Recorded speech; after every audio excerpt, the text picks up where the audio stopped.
Mararamdaman na ng ilang mamimili ang dagdag sa presyo ng mga pangunahing bilihin sa merkado matapos ang bahagyang paggalaw ng inflation sa bansa. Kahit pa ayon sa tala ng Philippine Statistics Authority o PSA ay bumilis ng 2% lamang ang inflation rate nitong Enero kumpara sa 1.8% noong Disyembre ng nakaraang taon. Pero maliban sa presyo ng bilihin, abay umakyat na rin po ang singil sa paupahang bahay, maging ang tubig at maging ang pagtaas sa presyo ng produktong petrolyo. Kunin natin ang live report ni TJ Mendoza. TJ, ano ibig sabihin nito? Alex, sinabi ng Philippine Statistics Authority o ng PSA, yung bayad sa upa, tubig, kuryente, maging yung mga oil products, yan yung tinitignan nilang top contributor ng pagbilis ng inflation rate sa Pilipinas. Tanghaling tapat ng maabutan namin si Nanay Aquilina na galing pang Bulacan. Sa Commonwealth Market sa Quezon City siya namimili ng mga gulay at karne, pero nakailang balik na raw siya rito. Masakit pa rin sa bulsa ang presyo. Mahal pa rin talaga, lalo lalo doon, siyempre malayo ang pinanggagalingan nila yung mga ganyan, kung dito kayo, 50 raw dito, doon mga 80. Ang baboy sa pagkiluhan ng dealer, mura, pero pag binaksak sa palengke, mahal, kaya siyempre, mahal din nila ibibenta. Kung ang mamimiling si Nanay Aquilina, iniinda ang presyo. Si Jazz naman na 10 taon ng tindero sa Commonwealth Market, sinabing may pagbaba ng presyo, pero sa piling gulay lang. Dati kasi, mataas yung presyo ng mais. Ngayon, nagmura na kasi. Kasi dumami na kasi yung nagtatanim na kasi. Dumami na eh.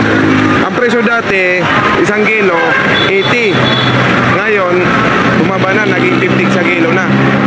Ang pagbabago sa presyo ng bilihin at serbisyo ay bunsod ng mabilis na pagtaas ng presyo ng bilihin matapos maitala ang 2% inflation rate nitong Enero kumpara sa 1.8% noong December ng nakaraang taon. Pero kumpara sa 2.9% na naitala noong January 2025, mas mababa pa rin ang naitalang inflation rate ngayong taon ayon sa Philippine Statistics Authority. Ang mabilis na overall inflation noong Enero ay bunsod ng mas mataas na inflation rate sa housing, water, electricity, gas at iba pang fuel products na pumalo sa 3.3%.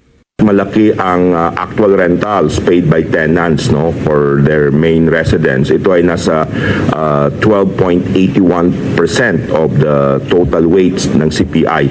At nakita namin na nag-adjust ito mula Disyembre na 2.4%. Ito ay nasa 2.9% noong Enero. Ang reading namin, January kasi nagsisimula yung pag-adjust ng mga yearly rentals. So may adjustment naman yon. At nakikita namin na sunod-sunod na ito. Sinundan niya na mataas na singil ng food and non-alcoholic beverages, partikular ang presyo ng isda, seafoods, mga gulay at maging ang kape at coffee substitutes. Contributor din sa mataas na presyo ang restaurants and accommodation services. So yung mga binibili ng mga kababayan natin, di ba parang set million sa mga karinderya, medyo may mga increases na more than 10%.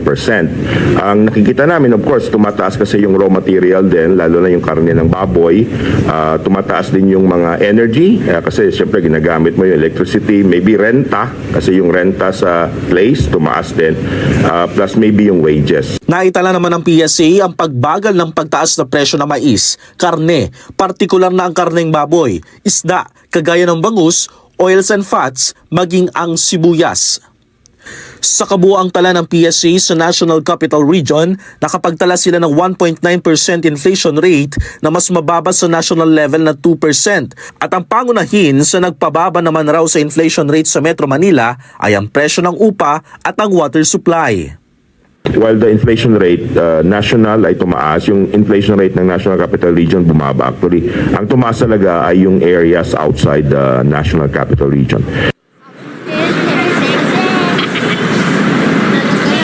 Alex, naging payag naman ng DepEd kanina ay sinabi nitong handa nitong tulungan ng mga Pilipinong maliliit ang kinikita sa pang-araw-araw, lalong-lalo na yung kanilang purchasing power.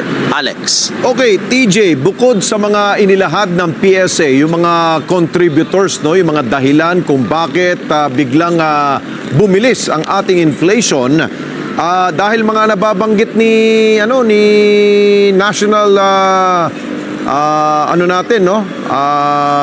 spokesperson o yung hepe ng PSA, binabanggit niya more on numbers, no? Binanggit rin ba ng PSA na contributory rin yung mga bumubulagang issue ng katiwalian, yung nagbabangay ang mga politiko, contributory ba rin ba yun sa pagtaas ng ating pagbilis ng ating ekonomiya o yung ating inflation? Alex, dun sa nireport sa atin ng Philippine Statistics Authority o ng PSA ay wala silang nabanggit sa atin na contributory yung mga issue na kinaharap ng Pilipinas, lalong-lalo na yung issue ng korupsyon sa ngayon. Ang binanggit lamang o ang kasama lamang doon sa iniulat kaninang umaga ay yung mga food and non-food items, maging yung mga commodities at yung mga damit at mga kung ano-ano pang mga produkto.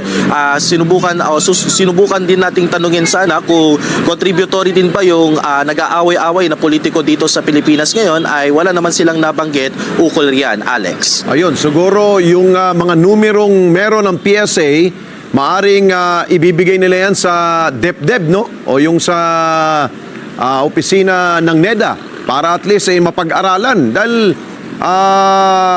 nagulat tayo na medyo bahagya ang pagtaas lamang o pagbilis ng ating inflation rate sa NCR. Dahil nga, nandito yung seat of government, no? Pero binanggit nga ni ng hepe na sa labas ng NCR, doon nagkakaroon ng problema. Baka napababayaan na ba yung ating mga kababayan sa labas ng NCR? Tama, Alex. Isa rin yan dun sa palaisipan sa atin kanina. Nung sinubukan natin tanungin yan, hinimay-himay yung mga dahilan kung bakit mas mataas o mas mabilis yung inflation rate sa labas ng Metro Manila.